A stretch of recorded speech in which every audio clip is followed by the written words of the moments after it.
ça a toujours été un réel plaisir de vous présenter Exomat tous les jours. Bien-aimés dans le Seigneur, bonjour. C'est une grande joie encore de pouvoir vous partager la parole de Dieu en ce jour afin de continuer ce merveilleux message que nous avons commencé depuis le numéro passé sur un aspect particulier de la bénédiction qui nous guette tous, la bénédiction financière. Et je suis très heureux parce que je sais que silencieusement, Dieu est en train de faire minutieusement des délivrances pour nous sortir d'un système de pensée qui bloquait l'accès à cette dimension. Alors, je vous prie vraiment d'être branchés, d'être connectés aujourd'hui pour que nous puissions finir la semaine avec ce message concernant la bénédiction financière et probablement voir une autre forme de bénédiction. Rassurez-vous que je vous donnerai plusieurs formes de bénédiction, mais j'aimerais vraiment aujourd'hui creuser sur la bénédiction financière. Alors restez branchés, on se retrouve dans quelques secondes. Alors quand nous regardons la parole de Dieu dans Deutéronome chapitre 8 à partir du verset 17, c'est Dieu qui est en train de parler à son peuple. Il dit « Garde-toi de dire », ou même je vais commencer un peu plus tôt, à partir du verset 12. « Lorsque tu mangeras et te rassasieras, lorsque tu bâtiras et habiteras des belles maisons, lorsque tu verras multiplier ton gros et ton menu bétail, s'augmenter ton argent et ton or, et s'accroître tout ce qui est à toi.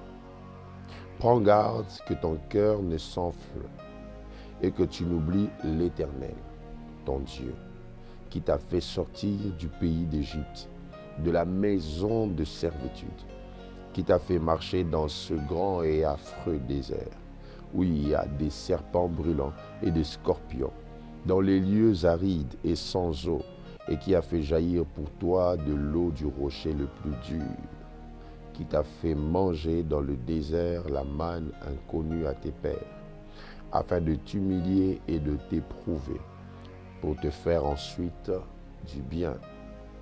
Garde-toi de dire en ton cœur, ma force et la puissance de ma main m'ont acquis ces richesses. Souviens-toi de l'Éternel, ton Dieu, car c'est lui qui te donnera de la force pour les acquérir, afin de confirmer, comme il le fait aujourd'hui, son alliance qu'il a jurée à tes pères. J'aimerais qu'on lise l'un des textes qu'on a lu la fois passée, Jean 10, versets 7 à 9. Jésus qui parle est en train de dire ici, en vérité, je vous le dis, je suis la porte. Tous ceux qui sont venus avant moi sont des voleurs et des brigands, mais les brebis ne les ont point écoutés. Je suis la porte. Si quelqu'un entre par moi, il sera sauvé. Il entrera et il sortira et il trouvera des pâturages. Alors, j'ai commencé à nous dire beaucoup de choses la fois passée que je vais ressasser un peu rapidement pour nous faire comprendre que la bénédiction financière n'est pas satanique. Dieu bénit, Dieu enrichit. Quand vous lisez l'histoire de tous les patriarches de la Bible, vous verrez que c'était des hommes riches, je dirais même richissimes. Des hommes qui étaient fort riches, comme dit la Bible. Dieu les bénissait, Dieu les rendait prospères. Parce que le Dieu des alliances est un Dieu qui enrichit aussi. Et quand vous étudiez le peuple juif jusqu'à ce jour, c'est un peuple béni, un peuple très riche à cause de l'alliance que Dieu a traitée avec les patriarches dans la Bible. Donc, la bénédiction financière n'est pas un signe des démons. La bénédiction financière n'est pas un signe d'occultisme. On laisse souvent ce qui nous revient de droit devenir une propriété de l'ennemi. Or, c'est à nous que Dieu a réservé cela. Ainsi, je m'étais arrêté la fois passée en vous faisant voir que même au ciel, le riche qui était en enfer ou dans le feu donnait des ordres pour qu'on lui envoie Lazare qui était au sein d'Abraham.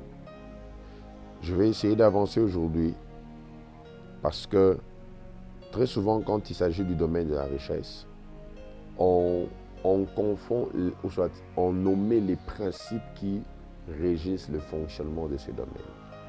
Et très souvent, on pense d'abord que lorsqu'on vient donner même à Dieu, à l'Église, c'est parce que nous avons que nous donnons.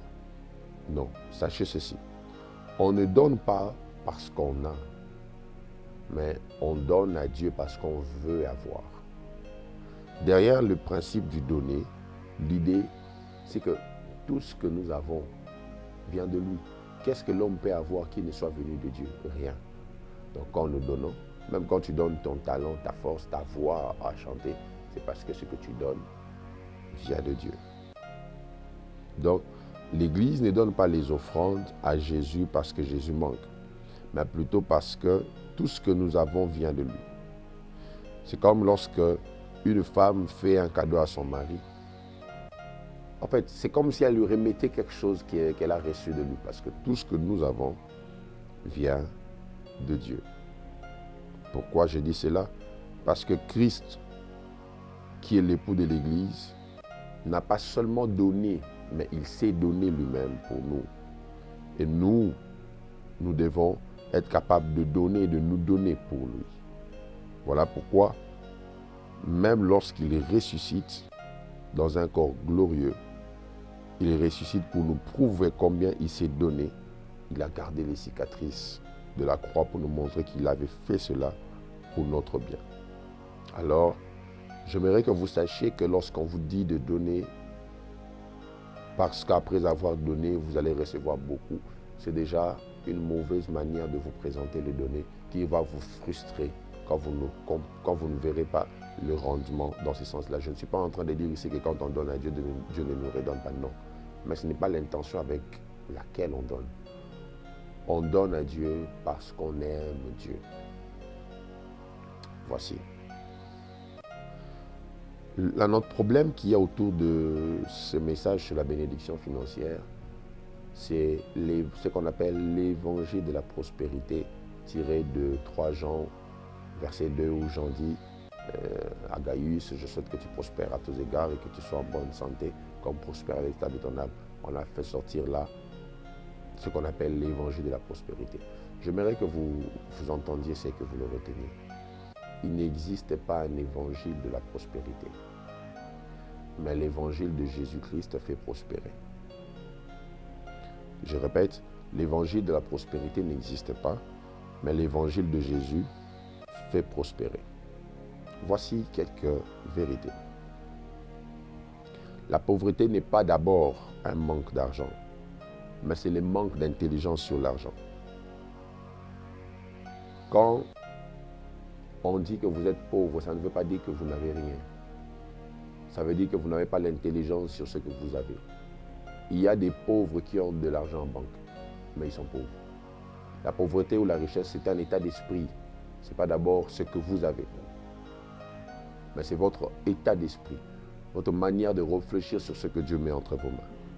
Deuxième vérité, 1 Timothée 6, verset 10, vous verrez que Paul ne condamne pas l'argent, mais Paul condamne l'amour de l'argent. Quand on parle de l'amour de l'argent, c'est placer son espérance dans l'argent et non en Dieu. Voilà pourquoi, des fois, on a peur de s'imaginer la disparition de l'argent. Il y a même des gens qui pleurent, qui pleurent quand ils perdent 10 $, mais ils ne pleurent pas quand ils pêchent. Vous verrez quelqu'un qui tombe dans l'impudicité, il est normal. Mais quand il perd seulement 5 $, ce sont des larmes qui coulent de ses yeux. Et ça, c'est dangereux. C'est comme ça que Dieu donne l'ordre dans Deutéronome où il dit, quand tu seras riche, tu seras fort, tu auras acquis tout ce que tu veux. N'oublie pas que c'est moi Dieu, qui suis à la base de tout ce que tu es en train de voir et de recevoir. Donc l'homme a des obligations, des nécessités. Et ça, c'est très important que nous sachions que Dieu veut que nous puissions avoir la mentalité de l'aimer lui plus que l'argent. Il y a une guerre d'amour entre Dieu et Mammon, l'esprit qui est derrière l'argent. Mais sachez ceci aussi. Dieu nous a appelés à multiplier ce qu'il nous donne comme richesse. Et la multiplication fonctionne avec le principe du travail. Donc vous ne pouvez pas vouloir la bénédiction financière sans pour autant aimer le travail. La Bible nous recommande d'être conduit de ne pas être conduit par l'amour de l'argent, mais plutôt d'être conduit par l'amour de Dieu. Et la bénédiction liée à l'argent ne vient pas du fait qu'on prie beaucoup, mais ça vient du fait qu'on connaît les principes établis par Dieu dans ce domaine. Et parmi ces principes, il y a ce que je venais de dire, le principe du travail. Mes frères et sœurs, celui qui ne travaille pas ne mange pas, même s'il prie beaucoup. Je vais quitter le terrain du manger parce que quand je parle de manger, vous pensez à ce qu'on met dans la bouche. Mais ici, je parle de manger comme les résultats que vous produisez.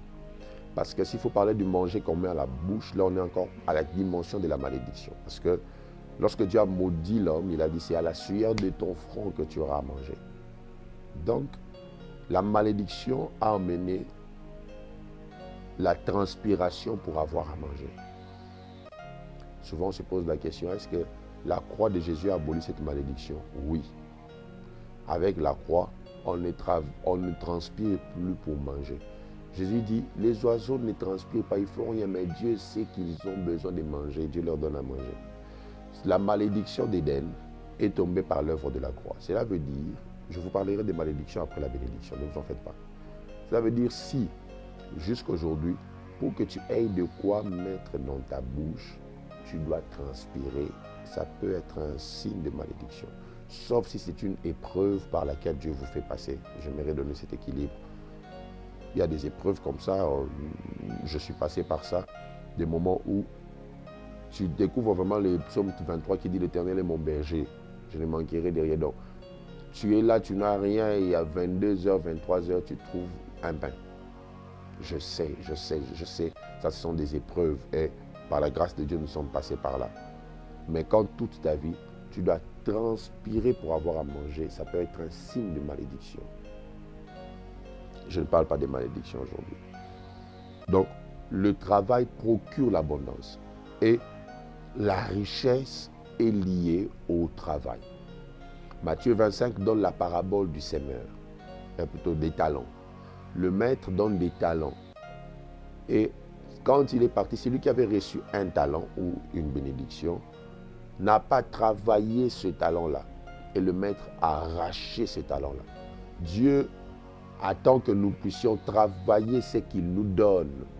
Que fais-tu de ce que Dieu t'a donné? Est-ce que tu le travailles pour le fructifier? Deuxième chose, pour acquérir la richesse, c'est la force de la réflexion. J'ai une fois enseigné sur la réflexion ici. Je vous recommande de lire mon livre sur les incontournables de la destinée. Il y a une merveilleuse partie où je parle sur la réflexion. Sachez que celui qui réfléchit sur les choses trouve le bonheur. Je l'ai enseigné ici. Et celui qui place sa confiance en Dieu est heureux, comme le dit Proverbe. Troisième principe que vous devez savoir sur la richesse, c'est la force de croire. Quand vous savez croire, alors vous pourrez accéder. Et je n'aimerais pas finir cet enseignement sans que tu arrives à croire que ces talents que Dieu t'a donnés peuvent t'enrichir. Je ne veux pas finir sans t'emmener à croire que ce pouvoir, cette force que Dieu a placée en toi peut t'emmener à faire des grands exploits. S'il te plaît, crois en ça. Tu es appelé à ça. Crois en ça. À force de ne pas croire, on s'empêche de voir les grandes choses que Dieu a prévues pour nous. Dès que je suis là, je crois que Dieu va m'emmener, pas peu, mais va m'emmener dans des grandes dimensions financières. Tout est question de ton état d'esprit. Il suffit de croire pour accéder à ça. Avant-dernier principe, je vais ajouter encore deux autres après. c'est la conservation. Celui qui amasse sans avoir la capacité de conserver ou d'épargner ne comprend pas pourquoi Dieu lui donne ce qu'il reçoit. La chose qui a enrichi Joseph, c'est le principe du 1/3. Il gardait un tiers de blé. Et quand la famine est entrée, il vendait cela aux Égyptiens.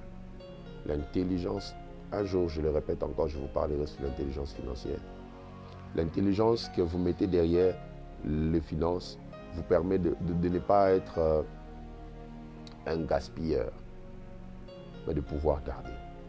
Soyez naturellement vous-même le jour où vous recevez un chèque d'1 million de dollars. Apprenez à conserver. Même quand Jésus a multiplié les pains et les poissons, il a ordonné de conserver ce qui restait. Ayez toujours la capacité de conserver. L'avant-dernier principe que j'aimerais nous donner sur la richesse, ça je l'ai senti comme ça, c'est le principe du temps. L'argent deal toujours avec le temps. Ce que vous faites de votre temps détermine ce que vous recevrez de ce temps. L'argent opère avec le temps. Ta manière de coopérer avec le temps détermine ce que tu recevras dans le temps. Plaise à Dieu de te permettre de voir et de comprendre toutes ces bénédictions et richesses qui se cachent dans la parole de Dieu. Et le dernier principe que j'aimerais nous donner, ça je l'ai senti fortement quand je parlais. Et c'est le principe qui est pratiquement l'ossature de Deutéronome chapitre 8 que nous avons lu. C'est l'humilité. Dieu n'aime pas les orgueilleux. Et Dieu n'aime pas voir ceux qui deviennent riches être orgueilleux. Si tu veux rester humble quand Dieu te bénira, rappelle-toi qu'aucune des sommes que tu pourras toucher ne peut acheter le souffle de vie. Rappelle-toi qu'aucune des sommes que tu toucheras ne pourra empêcher à ce que tu meurs un jour. Tu as été tiré de la poussière. Tu retourneras dans la poussière. Ne pense pas que tu es supérieur à ceux qui ont moins que toi. Ne pense pas que tu dépasses les autres parce que toi tu as un jet, parce que tu as une voiture, parce que tu as une belle maison. Sois humble. La vie est faite d'un cycle. Les choses peuvent tourner. Aujourd'hui, ceux-là que tu as écrasés peuvent te nourrir demain. Faites attention. Même l'armée des fourmis peut transporter quelque chose de lourd qui n'a pas de vie. Vivons avec humilité et prions pour l'humilité, car Dieu élève les âmes. Dieu vous emmènera plus loin, à force de vous humilier sous la puissance de sa main. Que Dieu vous bénisse et qu'il vous accorde des bénédictions financières. Au nom de Jésus. Amen.